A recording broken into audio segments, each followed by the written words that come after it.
Undefeated na Italyano kontra sa undefeated na Pinoy. Palitan ng malalakas na suntok ang nasaksihan ng mga veteranong boksingero na napanood ang laban. He Because was slated as an orthodox. sugar. He's better as a southpaw, but at least Yes, you know the first two rounds that we saw. Left hook ko tumama. You know, I think he Kala na! Tapos na laban! on his left eye.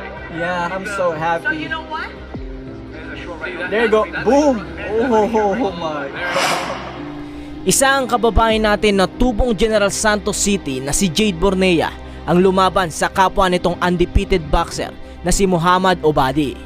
Hawak ng Italyano ang malinis nitong kartada na 22 wins with 14 knockouts, habang hawak naman nitong ating kababayan ang kartada na 16 wins with 9 knockouts.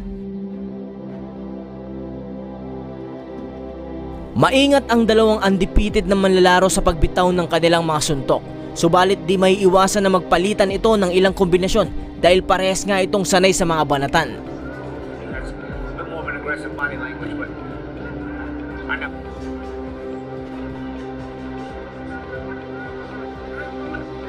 Bornea being a little bit more active. Yeah, too. Yeah, you're right. I mean, those calves. No hope. No. Being away from Obadi's reach. Trainer Leonard Moulton is a very good fundamental boxer. Range from their opponent.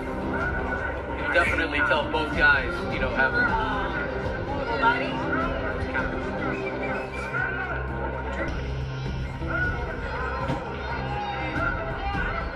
Get up to avoid the left by Obadi. Well, definitely the busier fighter. Last 30 seconds in the first 2.5. But he's going to get aggressive behind some punches. Wadi's going to make him earn that real estate, which is what we were talking about the last fight, Morocco State. See, they're not trying to get inside, but forcing him to earn the real estate and leading him to jab. He needs to do some head movement. But now he's going to have to make the adjustment and use some jab. Now should close the gap behind his own jab as well. Obadi. How Nice, did you nice. we've just seen the first round, but up to now, the Hurricane. Sa pangalawang round na ito, mapapanood natin na pares ng agresibo ang dalawa at panoorin natin ang mga ganda nilang palitan ng mga suntok. 100% Obadi leading after this first round? Thank you, Jimmy. Ron Willis? In the second round here, for the I see that's what the amateur pedigree gives you. The little tap with the jab, nice stiff when he needs to keep it that. Just making sure that he's in range. I like that. Yeah, measuring, and they're both now measuring each other. Bornea seems he wasn't as busy. Seems a bit more confident. Where Obadi seems Look at the defense. Defense, but he's not getting punching back off. He's not getting shots back off. He's still gonna lose the round. So Yun! that's what we're looking for. And there, right Push there, him that's back. what we're looking for. The counter left hand. Ayan na. Bornea, that southpaw stance, making you miss, Nak. making you want to see from Bornea. It's a smoother transition. I see that.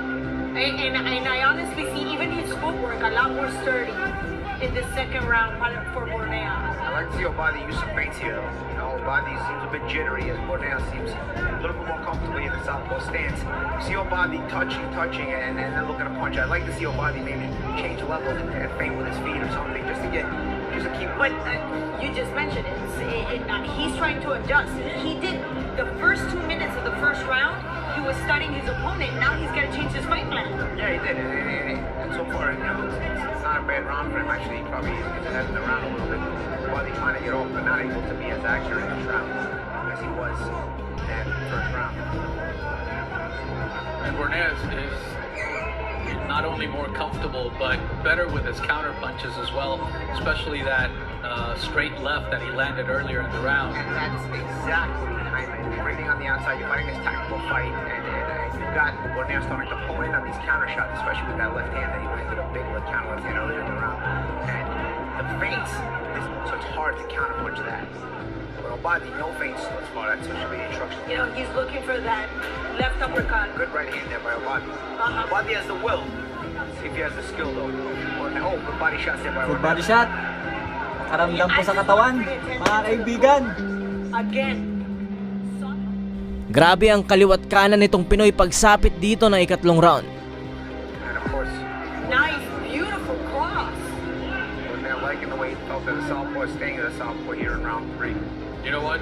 He threw that left hook, that right hook, sorry, so quickly into the round. Katropang kaming lamig dyan. Easy lang po kayo dyan mga kaibigan. Ayan na po! Ayan na po!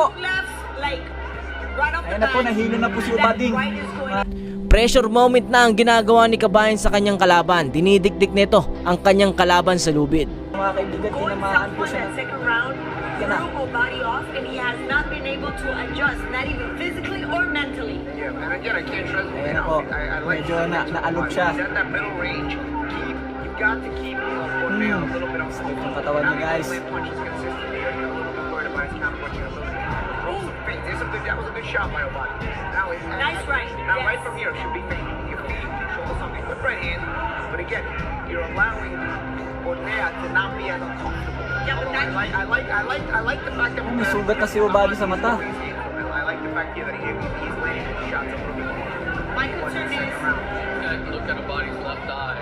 Yeah, yung left eye ni, ni Ubadi may tama na po. That right hook. that right hook is That going right to hook, knock you. because he already got the timing and the fact that it's very straight. He doesn't change the angles on it, so he can throw it right over that jab. I'm telling you, we have a saying in Spanish. Borneo lo tiene medido. He's got him measured. He knows that I don't know if you realize that hook is like long enough to just connect, but not short enough to get into the gap and be accessible for And guys, yung left hook niya. Ayan na! Ayan na! Tao! Sa sobrang lakas at ganda ng pagkakatama sa sikmura ng kalaban, ay hikahos na itong Italyano na hirap ng makahinga, kaya itong referee ay pinatigil na ang laban.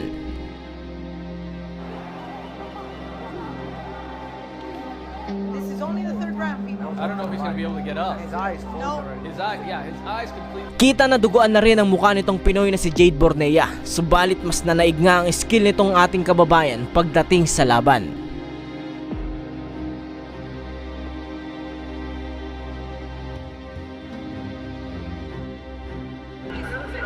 Yes, sir! Congrats!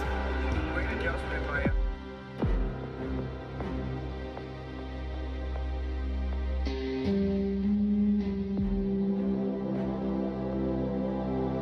Kung isa ka sa mga nagkagusto sa ating tampok ngayon, ay malaya kang kalembangin ng kampana upang makasama kita sa panonood ng mga laban ng ating mga Pinoy boxer.